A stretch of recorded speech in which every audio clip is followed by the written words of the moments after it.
مجھے یاد ہے 2001 کے اندر جب میں نے تحقیق کرنا شروع کی، مجھے کچھ یاروں دوستوں نے ایک کتاب دی، بڑی معروف کتاب اس وقت ذہن سے نکل گیا، نماز کی، نماز نبوی۔ کچھ دوستوں نے وہ کتاب مجھ کو دی کہ یار یہ کتاب تو آپ ذرا مطالعہ کیجئے گا۔ بہرحال نوجوانی کے دن تھے، میں نے اس کتاب کو کھول کے دیکھا۔ اس کتاب کے اندر نماز کا پورا طریقہ موجود تھا، احادیث کے حوالے موجود تھے۔ میں نے احادیث کے حوالے نوٹ، میں نے کہا پتہ نہیں یار یہ کتاب بھی انہوں نے کہیں خود نہ چھاپی ہوئی ہو، شک ہوتا ہے نا بھائی۔ حوالے تو ہر کوئی دے دیتا ہے، اصل کتاب کے اندر بھی تو موجود ہو تب کوئی بات ہے۔ میں نے حوالے نوٹ کرنا شروع کیے، بخاری کے حوالے تھے، مسلم کے حوالے تھے۔ میں نے کہا یار بخاری تو اوتھینٹک بک ہے، سب سے زبردست اگر کوئی کتاب ہے تو بخاری ہے۔ میں نے بخاری کو کھول کے دیکھا۔ میں ایک اسکول کے اندر جاب کرتا تھا، Rakhshanda public school Orangi town میں، گھر میں تو تھی نہیں بخاری، ہمیں بخاری سے کیا مطلب بھائی، قرآن حدیث کو خود سے پڑھیں گے تو گمراہ ہو جائیں گے۔ گھر میں تو تھی نہیں بخاری، لائبریری کے اندر اسکول کے موجود تھی۔ میں نے کہا چلو یار کھول کے دیکھتے ہیں، ترجمہ بریلوی عالم نے کیا ہوا تھا۔ میں نے کہا چلو یہ تو اور بھی اچھی بات ہے، اگر ان اہل حدیثوں نے جو اس میں حوالے دیے ہیں بخاری کے اندر اگر وہ مل گئے تو ٹھیک ہے۔ میں نے بخاری کھول کے دیکھا، ہاں ترجمہ بھی ان کا اپنا بریلوی مسلک کا تھا۔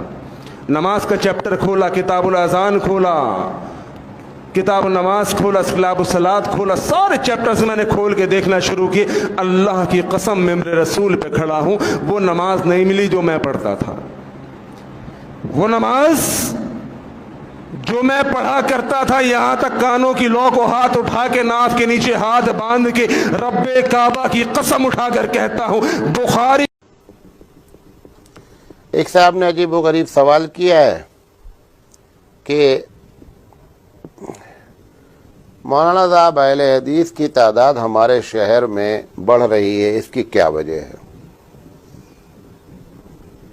اس کی پہلی وجہ یہ ہے کہ ہم بے دلیل بات کرتے ہیں، وہ دلیل کے ساتھ بات کرتے ہیں، پہلی وجہ۔ ہمارے یہاں مدارس میں ہم کو فقہ پڑھائی جاتی ہے اور حدیث سے دلیل نہیں دی جاتی ہے، یہ بنیادی وجہ ہے۔ نمبر 2، یہ ایک حقیقت ہے، مجھے کہنا نہیں چاہیے، بعض لوگ اس سے بھی ناراض ہوتے ہیں کہ آپ اہل حدیث ہیں،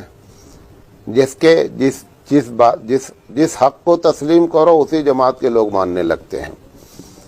اور 1000 مرتبہ میں نے دیوبندیت اور حنفیت کو حق بات کہا ہے تو اس کو لوگ ماننے کے لیے تیار نہیں کہ پکا دیوبندی حنفی ہے۔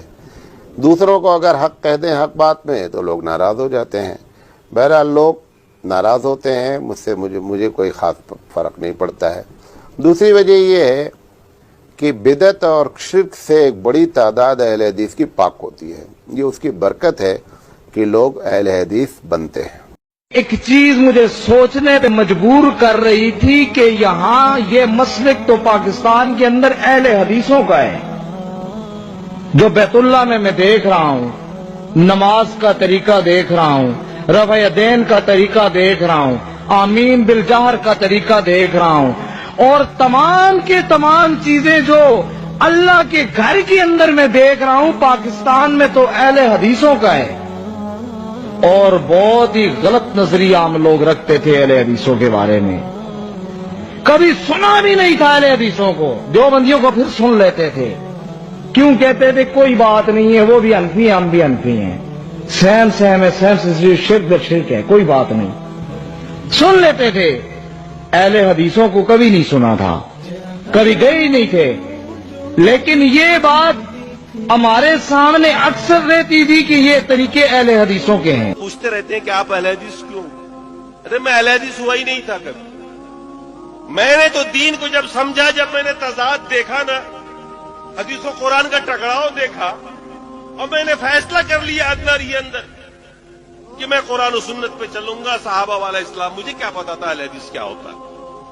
ہم کو تو بچپنے سے پڑھایا گیا کہ اہل حدیث کو ساقی رسول ہوتا ہے، یہودی ہوتا ہے، رسول کو مانتا ہی نہیں، اس لیے ہم نے کبھی جھانک کے دیکھا ہی نہیں،